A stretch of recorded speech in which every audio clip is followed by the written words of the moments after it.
Hello students, in this video we will discuss exercise 2.1 class 12th NCERT. Our chapter name is inverse trigonometric functions. हमने यहाँ पे introduction part में भी discuss किया था कि जो इन्वर्स ट्रिग्नोमेट्रिक फंक्शंस हैं उनकी डोमेन और रेंज क्या क्या होती हैं, तो ये एक टेबल हमने लिखी हुई थी, हमने वहाँ पे भी डिस्कस किया था। ये आपको बिल्कुल लर्न होनी चाहिए, नहीं तो एक्सरसाइज नहीं होगी। तो इनसे ही रिलेटेड हम क्या करते हैं, अब क्वेश्चंस डिस्कस करते हैं। तो क्वेश्चन नंबर 1 है हमारे पास, find the principal value of the following. हमें जो भी नीचे फंक्शंस गिवन है ट्रिग्नोमेट्रिक इन्वर्स ट्रिग्नोमेट्रिक फंक्शन जो अभी हमें नीचे गिवन है उनकी हमें प्रिंसिपल वैल्यूज़ फाइंड आउट करनी है। मींस ये वाला जो फंक्शन है साइन इनवर्स -1/2, इसकी जो प्रिंसिपल वैल्यू होगी वो क्या होगी। प्रिंसिपल वैल्यूज़ हमने ये जो रेंज है हमारे पास, जो भी इन्वर्स ट्रिग्नोमेट्रिक फंक्शंस की जो रेंज आई थी, ये हमारी जो भी यहाँ पे लिखी हुई हैं ये सारी प्रिंसिपल वैल्यूज़ हैं, प्रिंसिपल ब्रांच से रिलेटेड है। इन पे हमने पीछे देखा था कि रिस्ट्रिक्शंस लगा के हमने यहाँ पे इनकी रेंज को बनाया है, तो ये इनको क्या बोलेंगे, प्रिंसिपल वैल्यूज़ बोलेंगे। तो हमें वही फाइंड आउट करनी है। तो हमारे पास क्या है, साइन इनवर्स -1/2 है। तो आपको क्या करना है, सबसे पहला काम है आपको इसको y के इक्वल मान लेना है। तो let y is equal to sine inverse -1/2। Represent आप क्वेश्चन को कैसे करोगे, लिखने का तरीका मैं आपको बता रही हूँ। फिर आपको क्या करना है कि जो साइन इनवर्स है उसको इधर ले आए, तो ये बन जाएगा sine y is equal to -1/2, ये वाला एज इट इज़। अब आपको ये चेक करना है कि साइन में -1/2 साइन कब देता है, किस एंगल पर देता है। तो हमने क्या देखा कि जो -1/2, जो 1/2 है हमारे पास क्या होता है, π/6 होता है। मतलब साइन π/6 कह लो या साइन 30 कह लो, तो साइन 30 क्या देता है हमें, 1/2 देता है। और हमने ये ट्रिग्नोमेट्रिक आइडेंटिटी भी पढ़ी थी, अगर जब भी हमारे पास साइन ऑफ -x होता है तो क्या होता है, माइनस साइन x। तो हमने वही लिख दिया यहाँ पे माइनस, और 1/2 क्या होता है, साइन π/6। अब देखना है हमें कि sine y is equal to minus sine x को हम क्या लिख सकते हैं, साइन -x। ये वाली आइडेंटिटी हमने यूज़ कर दी। अब हमारे पास ये गिवन है, हमने ये वाला यूज़ कर लिया है, साइन -x। अब हमारे पास हमने जैसे कंपेयर किया, तो साइन से साइन हमें ऐसे काटेंगे नहीं, लेकिन यहाँ पे हम क्या मानेंगे कि जो y की वैल्यू आएगी वो हमारे पास क्या आ गई, -π/6 आ गई।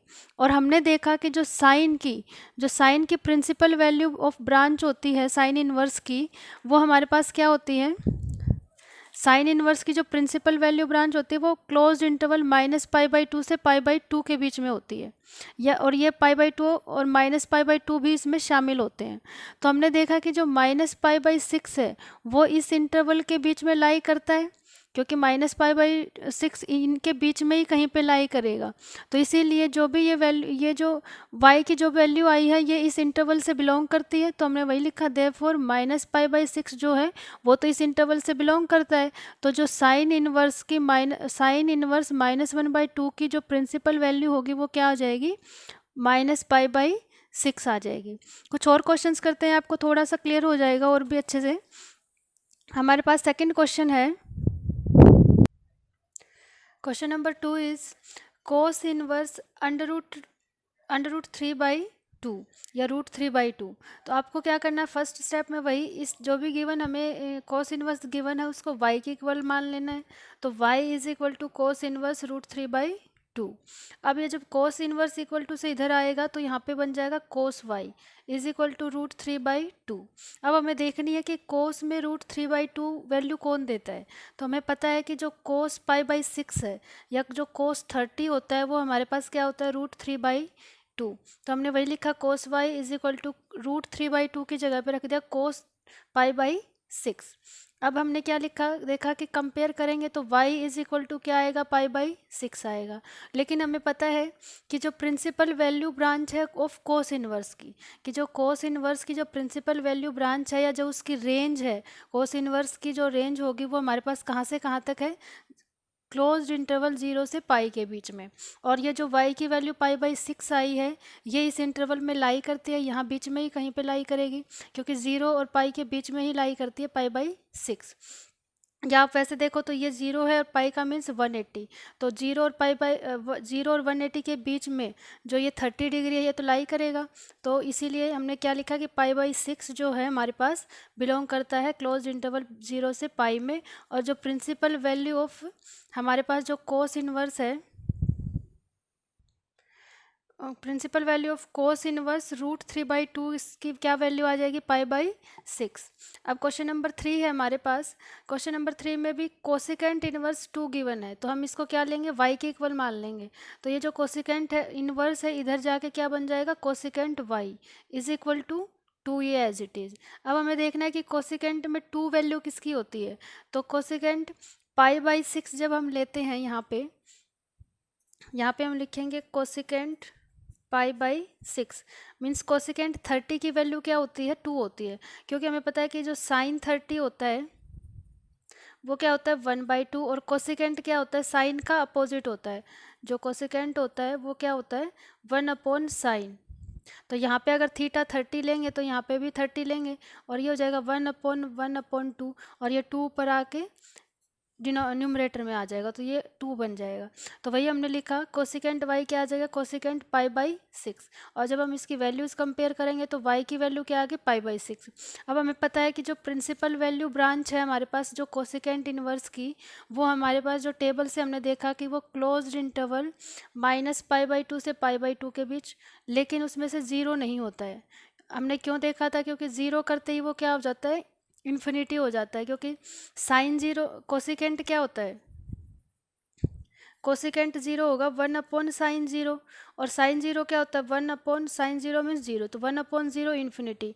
तो इसलिए ये इन्फिनिटी देगा 0, तो इसलिए हमने 0 को सब्ट्रैक्ट कर दिया। जो साइन की जो हमारी प्रिंसिपल ब्रांच होती है वो क्या होती है -π/2 से π/2। सेम कोसिकेंट की भी वही होती है, लेकिन उसमें से बस एक डिफरेंस है कि 0 सब्ट्रैक्ट कर देते हैं हम। तो वही हमने लिखा। और जो ये π/6 है वो बिलोंग करता है इस इंटरवल में, या जो भी हमारे पास ये जो इंटरवल गिवन है इसमें π/6 यहाँ पे बिलोंग करता है। तो जो प्रिंसिपल वैल्यू है कोसिकेंट इनवर्स 2 की वो क्या हो जाएगी, π/6 हो जाएगी। Now question number 4, tan inverse -√3 given है, तो वही हमने क्या लिखना है, y के इक्वल रखना है इसको। तो y is equal to tan inverse -√3। tan inverse जब इधर आएगा तो बनेगा tan y is equal to -√3। tan y is equal to minus, अब √3 क्या होता है, √3 होता है tan π/3, मतलब tan 60 क्या होता है √3। क्योंकि देखो tan 60 means sin 60 upon cos 60, और साइन 60 क्या होता है √3/2, cos 60 क्या होता है 1/2, 2 से ये 2 कैंसिल हो जाएगा, तो जो tan 60 आएगा वो क्या आएगा √3 आएगा हमारे पास। तो हम ऐसे वैल्यूज़ निकाल सकते हैं अगर आपको टेबल लर्न नहीं है तो यहाँ पे देखिए ये हो जाएगा -tan60 को हम रेडियन में कैसे लिख सकते हैं, π/3। अब हमें पता है ये आइडेंटिटी कि tan -x होता है तो वो किसके इक्वल होता है, -tan x के। अब हमारे पास ये गिवन है कि -tan π/3, तो हम इसको लिख सकते हैं tan ब्रैकेट में -π/3, ये वाली आइडेंटिटी यूज़ करके। अब हमने जब कंपेयर किया तो y की जो वैल्यू आएगी वो क्या आएगी, -π/3।